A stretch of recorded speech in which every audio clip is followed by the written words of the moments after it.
Good morning and welcome in this online class which is conducted by Aru Jabalpur, and this is Madhu Yadav of KV number 1 Sagar. Children, today we will discuss over the topic Conservation of Plants and Animal, Chapter 7, Part 2.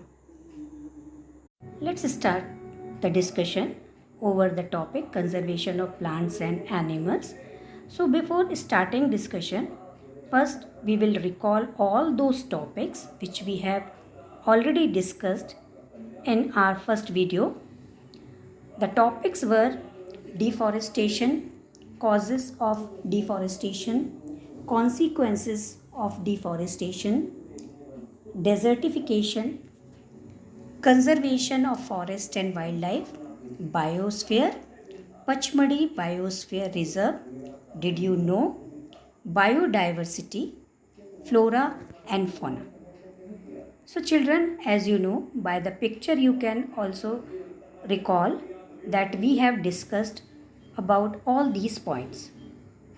Now in this video, we will discuss about the endemic species, endangered species, red data book, wildlife sanctuary, national park, ecosystem, migration, recycling paper and reforestation.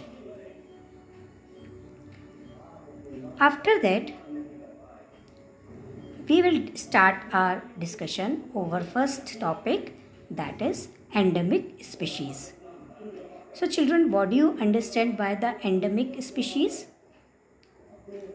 Those species of plants and animals found only in a particular area and not found anywhere else. Means endemic species are those species of plant and animals which are found exclusively in a particular area and they are not naturally found anywhere else. So a particular type of animal or plant may be endemic to a zone, a state or a country. Let's take an example like sal and wild mango are the endemic flora of Pachmadi. Bison, Indian giant squirrel, this is bison. This is Indian giant squirrel. And this is flying squirrel. These species of animals are only found in Pachmadi Bioreserve. It means these species are called endemic species for this zone or this biosphere reserve. Got it? Next is endangered species. So endangered species is a population of plants and animals becoming extinct. Means their number of animal are decreasing day by day and becoming extinct. So because it is either few in numbers or its population has reached a critical level, or can say its habitat have been drastically changed. So all these reasons can be possible for the becoming any species endangered species. So here example is tiger is one of the many animals which are slowly diminishing. Dinosaurs have already become extinct. So when a species become extinct, before that species comes under the category of endangered species. Now children, red data book. Do you understand what is red data book? Have you heard this word red data book? Red data book is the source book which keeps a record of all the endangered animals and plants. Red Data Book is maintained internationally by an organization, and this organization is the International Union for the Conservation of Nature and Natural Resources, that is IUCN. IUCN full form, International Union for the Conservation of Nature and Natural Resources. So, Red List of Threatened Species, also known as the IUCN Red List of Red Data Book, was created in 1963. And Red Data Book is the source book which keeps a record of all the endangered animals and plants. India also maintains Red Data Book for plants and animals found in India. And it is considered the world's most comprehensive inventory of the status of plant and animal species. And this Red Data Book also kept the record of all extinct animals.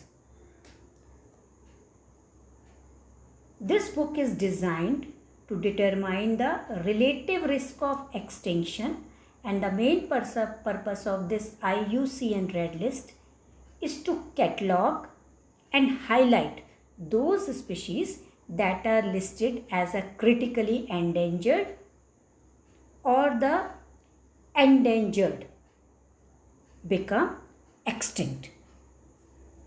Okay, here are the some animals which comes under the category of endangered animals. You can see, children, have you ever seen this type of these animals? All these animals, this is the frog. The species of this frog is now going in endangered.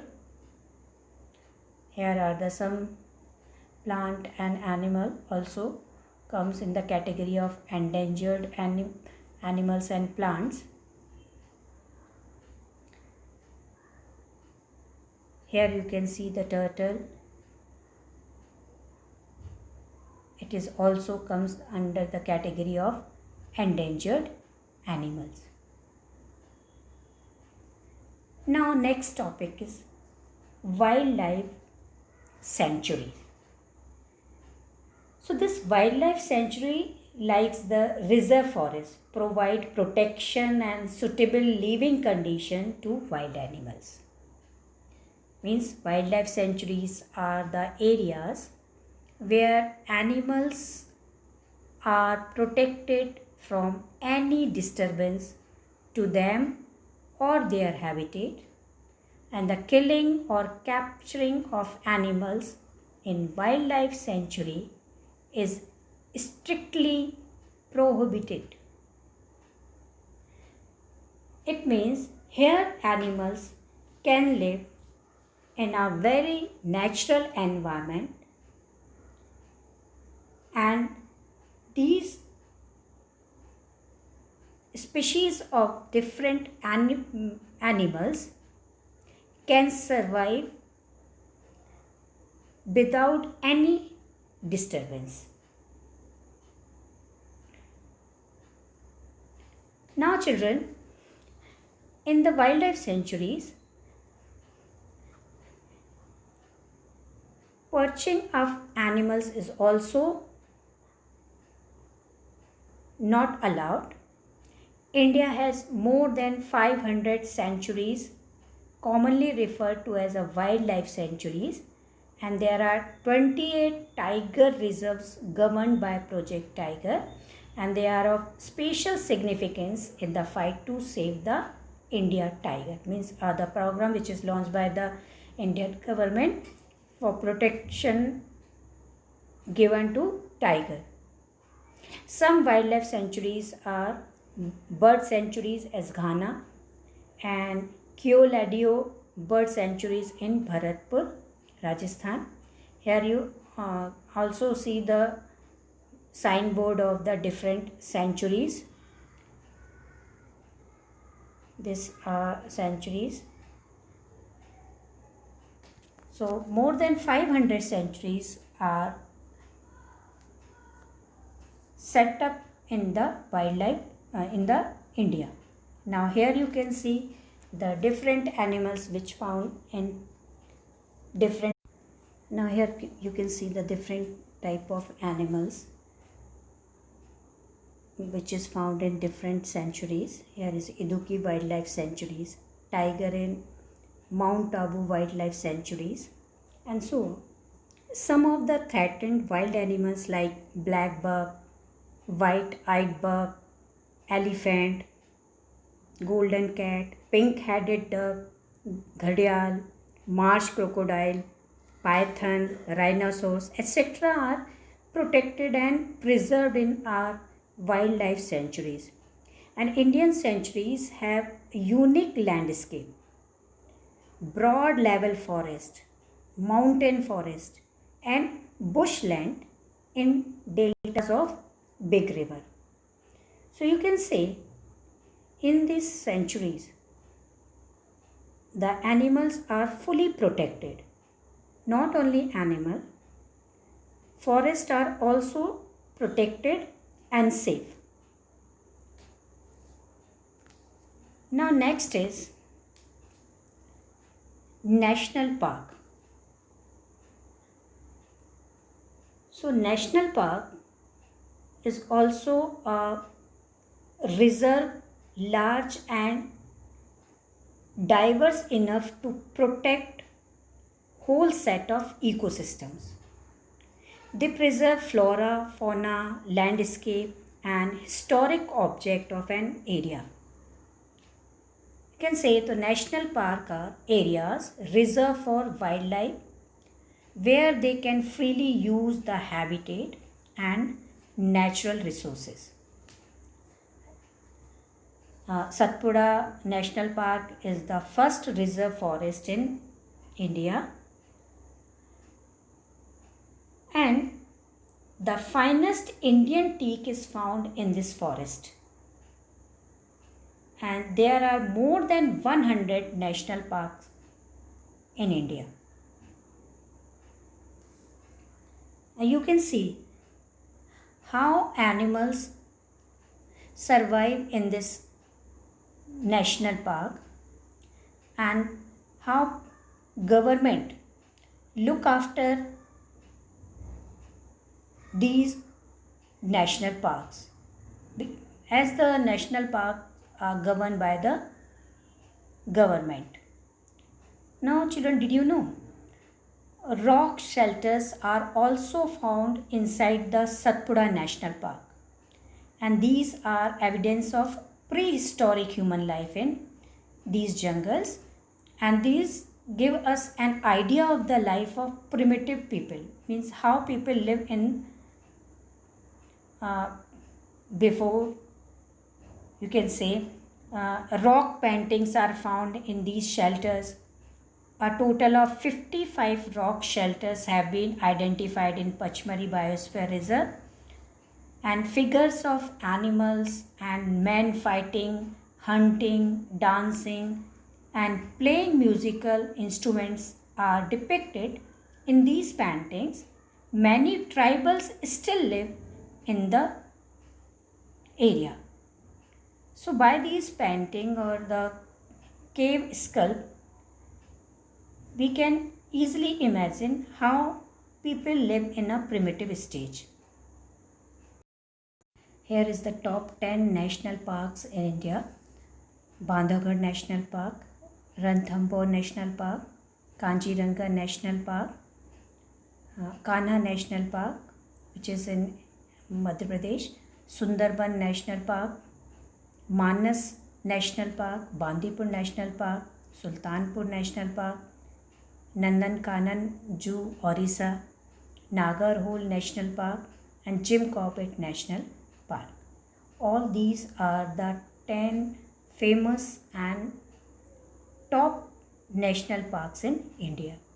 Here you can see the front scene of the Manas National Park, which is this Manas National Park is in Assam. Now next is Project Tiger. Okay, now the children, this Manas National Park is also associated with Project Tiger. That is the project. Project Tiger was launched by the government to protect the tigers in the country. The objective of this project was to ensure the survival and maintenance of the tiger population in the country. And after this Project Tiger, the number of tiger increased. Now next is ecosystem. So what is ecosystem? An ecosystem is made of all the plant, animal and microorganism. Can say an ecosystem consists of all the plants, animals and microorganism living in an area along with the non-living component like climate, water, soil, etc. All these make together a ecosystem. Now in this picture you can see here, this is a ecosystem of a forest. Now here you can see, here number of plants present here. Here is the water bodies. No doubt there will be a aquatic animal will be present.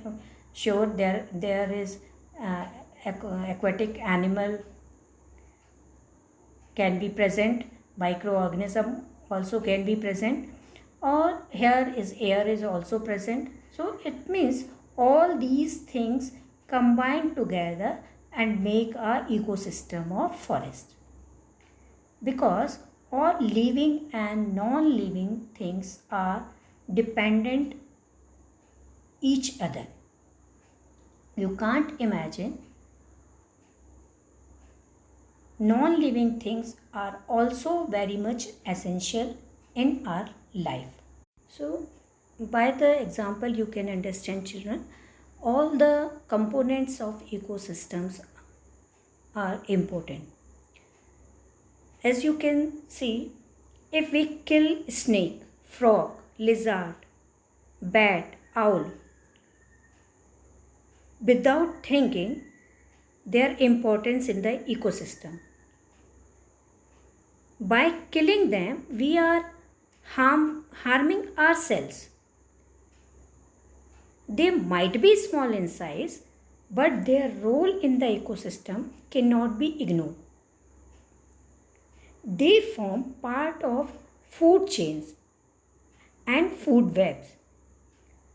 Got it? As you know, all the animals are linked by a chain, by a food chain.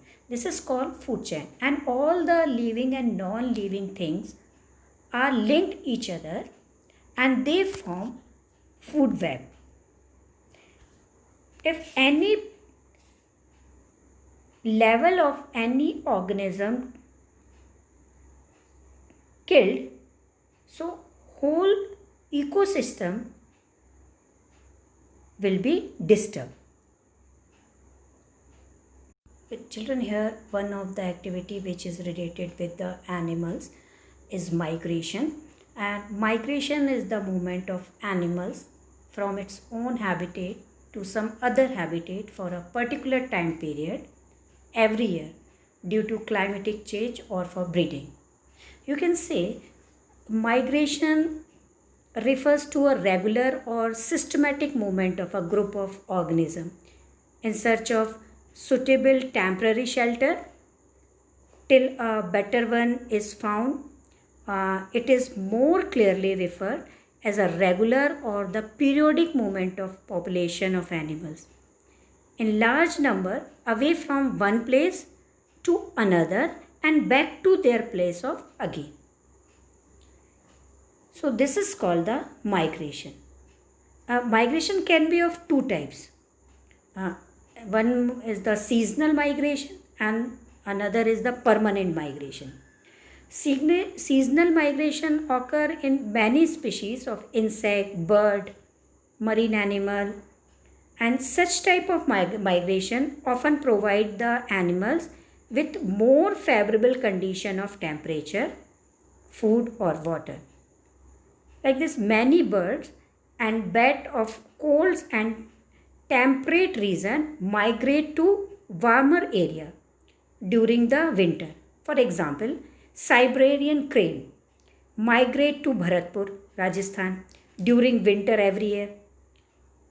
In some cases, it has been noticed that the main function of seasonal migration is to provide a suitable place for reproduction, which may not be the place most suitable for the feeding and the other daily activities of adult. And the another one is the permanent migration.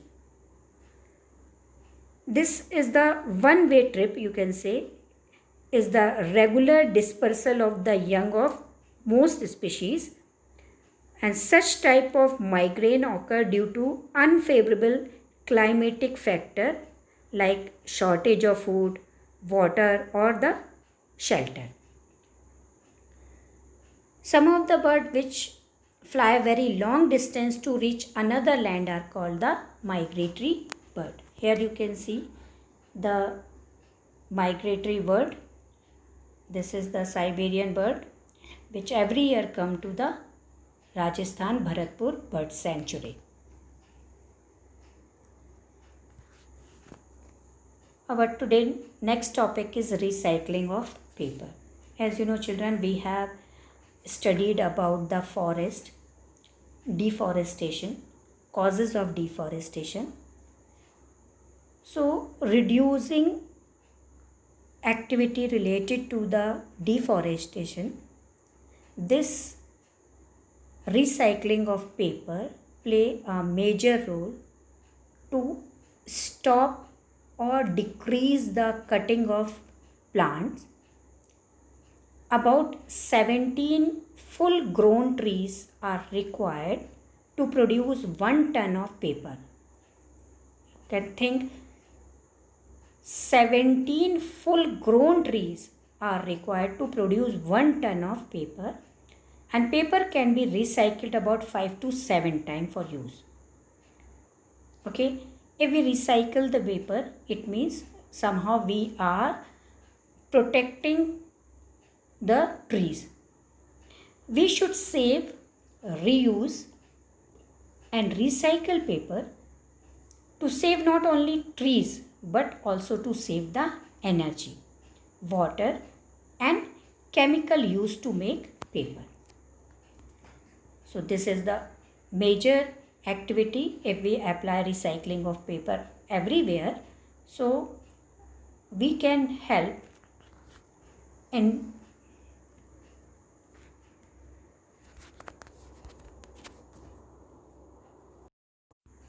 the next topic is reforestation. Reforestation is the restocking of destroyed forest by planting new trees. The planted trees should generally be of the same species which were found in the forest. So we should plant at least as many trees as we cut.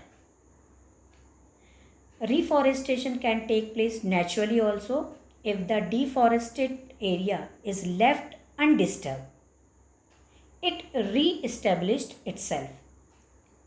In natural reforestation, there is no role of human beings. We have already caused tremendous damage to our forest. We have to retain our green wealth for future generation. So plantation of more trees is the only option. So we should at least plant at least as many trees as we cut. As we have already caused a lot of damage to our forest, we have to regain our green wealth. So reforestation is the only option. Thank you children. This is the all about the conservation of the plants and animal we have studied in this video. Hope you like and try to understand the concept of chapter conservation of plants and animals. Thank you.